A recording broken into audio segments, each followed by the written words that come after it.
Levels हमने जो calculate किए वो भी आप समझ लीजिए, लेकिन ये बात तो तय है। अभी चाहे हरी की हमने बात सुनी, हमने राकेश की बात भी सुनी है, बाजार के अंदर जो भी हो रहा है वो 100 से 150 पॉइंट के बीच में ही हो रहा है। हमने भी रेंज ऑलमोस्ट 100 पॉइंट की ही रखी है आपके लिए।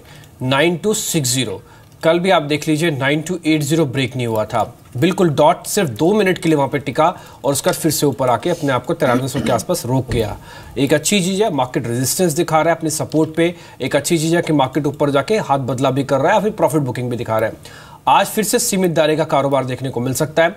रेंज आपके सामने ऑलरेडी आ चुकी है, 9260 से लेके 9380 की रेंज होगी। बैंक निफ्टी की जो रेंज है वो 22,250 है। ध्यान रखिएगा, बैंक निफ्टी के अंदर आईसीआईसीआई को आज आपको डिल्यूट करना है, क्लब करना है। ये clubbing positive negative both side में हो सकती है, तो इसलिए बैंक निफ्टी आज आईसीआईसीआई के साथ क्लब होकर चलेगा। बड़े सौदे बनाने से आज बच जाइएगा। आज फिर से अगर आप ध्यान देना है तो शॉर्ट कवरिंग पर ही ध्यान दें। 9200 की कॉल पुट कामकाज करने के लिए बेहतर है। अगर अपने वित्तीय सलाहकार के आप राय ले लें तो शायद ये आपको ट्रेड अच्छा मिल जाएगा। जल्दी से एक बार डेरिवेटिव्स का डाटा भी देख लीजिए, क्योंकि वो बहुत इंपॉर्टेंट है। एफआईज ने कल क्या क्या कामकाज किया। कल एफआईज की तरफ से फिर से इंडेक्स ऑप्शंस के अंदर खरीदारी हुई है। आप यकीन मानिए, इंडेक्स ऑप्शंस के अंदर जो रोज खरीदारी हो रही है ये बाजार को कम से कम 250 पॉइंट का मूव की तैयार कर रही है। इसलिए राकेश की बात सही है कि 94 के ऊपर अगर एक बार बाजार आ गया तो आपका नया टारगेट 9600 होगा, उससे पहले बाजार रुकेगा नहीं। और ये बात हरी की भी ठीक है कि अगर बाजार टूटा तो 9000 आने में इसको जरा दिक्कत नहीं हो सकती, उस कैटेगरी में भी गिर सकता है। इसलिए जो भी होगा वो 250 पॉइंट से 300 पॉइंट की रेंज का होगा निफ्टी का, ये ध्यान देने वाली बात है। जल्दी से देखिए निफ्टी, बैंक निफ्टी और बैंक निफ्टी के फ्यूचर्स में क्या हो रहा है। मई निफ्टी फ्यूचर्स के अंदर शॉर्ट कवरिंग आई है, बेहद छोटे आंकड़े के साथ शॉर्ट कवरिंग है। इसका कुछ ज़्यादा मीनिंग बनता नहीं है, टिक गया यही अपने आप में बहुत बड़ी बात है। आज भी टिका रहे तो जीत जाएगा, उसको हम पास कर देंगे, विन हो जाएगा। आप बैंक निफ्टी देख लीजिए, बैंक निफ्टी के अंदर कल फिर से शॉर्ट कवरिंग आई है। आज थोड़ा आईसीआईसीआई बैंक शॉर्ट कवरिंग को या तो और प्रोपेल करेगा या फिर थोड़े से शॉर्ट्स को एग्रेसिव कर सकता है, लेकिन जो भी होगा वो 22,250 के ऊपर नीचे होना है। 600 तक ठीक है, आप अपना टारगेट रख सकते हैं, लेकिन 22,200-250 की रेंज को बहुत इंपॉर्टेंटली वॉच करते रहिएगा। नीचे जाने पर गिरावट बढ़ेगी, ऊपर आने पर शॉर्ट कवरिंग आएगी। एक बार 9400 की कॉल दिखे जहां पे हमको पहुंचना है, वहां पे कह रहे हैं कि लॉन्ग पोजीशंस तो है लेकिन उतना कन्विक्शन नहीं है। प्राइस चेंज देखिए 0.5% भी नहीं है, तो इसलिए ट्रेडर्स थोड़ा और समय देना चाहते हैं। ये समय वाला बाजार है, ये एक बहुत बड़े सौदे लेने वाला बाजार नहीं है। 9200 जहाँ पे हमको संभलना है, उसकी पुट क्या कहती है, उसकी पुट ये कहती है थोड़ा रुक जाइए। यहाँ पे शॉर्टिंग तो हो रही है लेकिन ये भी ज़्यादा एग्रेसिव नहीं है। तो एक चीज़ समझ में आई है, वेरी शॉर्ट टर्म 9200 हमारे पास अच्छा बेस है, 9400 हमारे पास एक अच्छा रेजिस्टेंस है। इसके बीच में इंडेक्स कामकाज करेगा। स्टॉक्स चुनते रहिएगा, इसी की शुरुआत हम करने जा रहे हैं। जी, स्टॉक्स की बात की है, सबसे पहले शुरुआत मैरिको से ही कर लेते हैं, क्योंकि नतीजे मैरिको के बाजार बंद होने के बाद आए और good set of numbers company ने पोस्ट किए हैं। स्पेशली देखें अगर वॉल्यूम ग्रोथ तो 6 से 7% एक्सपेक्टेड थी और जो वॉल्यूम ग्रोथ आई है वो 10% के आसपास आई है। मार्जिन्स भी कंपनी के इंप्रूव हुए हैं और इसके पीछे बड़ी वजह यही रही है कि इस क्वार्टर में जो एडवर्टाइजिंग एक्सपेंडिचर है वो कंपनी ने काफी अग्रेसिवली कट किया था।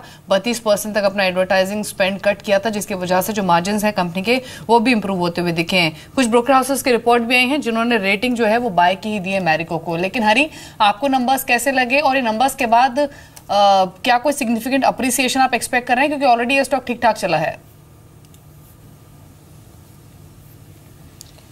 नहीं, आई थिंक नंबर्स काफ़ी इंप्रेसिव रहे और आई थिंक एक बात तो साफ है कि जो रिमोनेटाइजेशन का हम लोग इम्पैक्ट की उम्मीद कर रहे थे, आई थिंक वो काफ़ी साफ नज़र आ रहा है मैरिको के क्वार्टरली नंबर्स पे।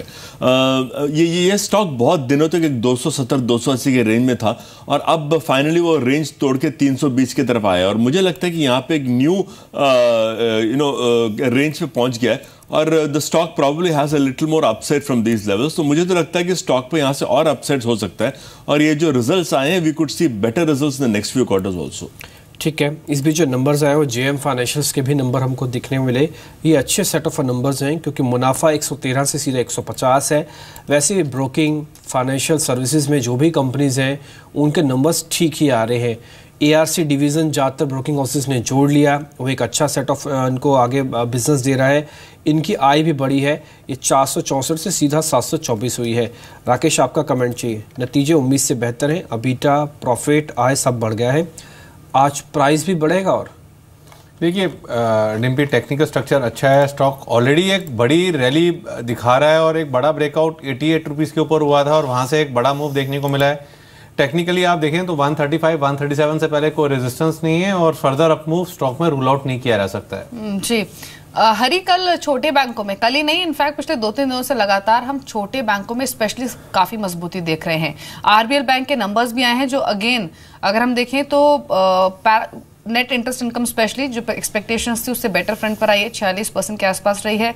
ग्रॉस एनपीए 1.06% से बढ़कर 1.2% पर रहे, फिर भी स्टेबल नंबर्स है जैसे कि अब तक के अर्निंग्स हमने देखे हैं। नेट एनपी में भी मार्जिन इंक्रीज रहा है। जो ये नंबर्स आए हैं ये आपको कैसे लगे? क्या कह सकते हैं कि हाँ नंबर्स एक्सपेक्टेशन से बेटर हैं? डेफिनेटली आरबीएल एक्चुअली हमारे बाइंग लिस्ट में काफ़ी महीनों से रहा है, जब से लिस्ट हुआ it is been on a buying list. और मैं मानता हूँ कि कल जो नंबर्स आए डेफिनेटली ग्रोथ तो बहुत इंप्रेसिव है। इसी थोड़ा कंसर्न है मेरे ख्याल से, ग्रॉस एनपी अराउंड 0.98 से बढ़ के 1.2 तक गया है, which is a very small concern. मैं मानता हूँ कि it could be largely because of demonetisation. मुझे कोई खास रिस्क तो दिखाई नहीं दे रहा है। और मुझे लगता है कि जो छोटे बैंक, जो प्राइवेट बैंक है, खास करके न्यू प्राइवेट बैंक्स, इसमें से definitely this seems to one of the picks. हाँ, स्टॉक काफ़ी रैली कर चुका है, पर मुझे लगता है कि even at these level stock में काफी अपसाइड्स दिख रहे हैं।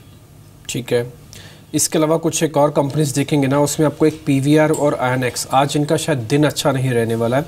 हालांकि ये बाहुबली से इनकी जो रेवेन्यू ग्रोथ है वो काफ़ी स्ट्रांग हुई है, लेकिन कर्नाटक ने सीलिंग कर दी है। ये सीलिंग की है टिकट्स पर 200 रुपये से ज़्यादा की टिकट्स नहीं होंगी।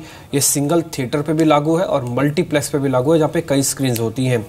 और ये कन्नड़ मूवी को भी हेल्प करने के लिए बोला गया है कि आप ये जो पैसा जो बचेगा, ये पैसा वहीं पे आके ज़्यादा खर्च हो। ये आज से ही लागू है, बजट में पहले से बता दिया गया था कि ऐसा कर सकते हैं। आज नोटिफाइड कर दिया, बता दिया उनको।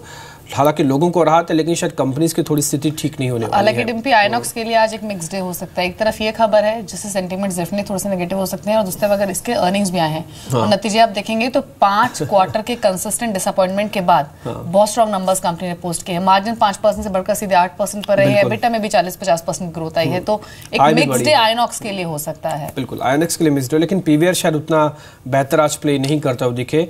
एक बार राकेश मेरे को ये बताइए, देखिए ये शेयर ना शुरा आज गिरावट के साथ तो खुलने वाला है, ये तो दिख रहा है खबर के हिसाब से।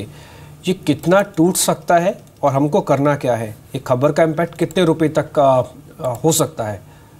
देखिए डिम्पी, काफ़ी स्ट्रॉन्ग टेक्निकल स्ट्रक्चर है और आप देखें तो एक 1290 के ऊपर जब से ब्रेकआउट लिया, एक नॉन स्टॉप रैली देखने को मिली है।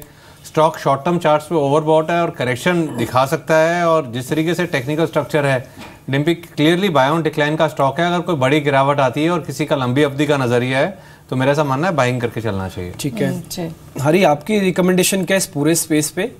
आपको कोई शेयर पसंद है इसमें? देखिए, हमारा तो ओल्ड फेवरेट पीवीआर रहा है और मैं मानता हूँ कि PVR even at these prices मेरे ख्याल से 1600-1620 के आसपास है। इवन एट दीज प्राइस मुझे लगता है कि PVR is a very good buy. जैसे आपने कहा वो कर्नाटका में लिमिट डाला है 200 रुपये का, मेरे ख्याल से वो एक बहुत एक माइनर इरिटेंट हो सकता है, बट आई डोंट थिंक कोई खास कंपनी के वैल्यूएशन पे फर्क पड़ेगा।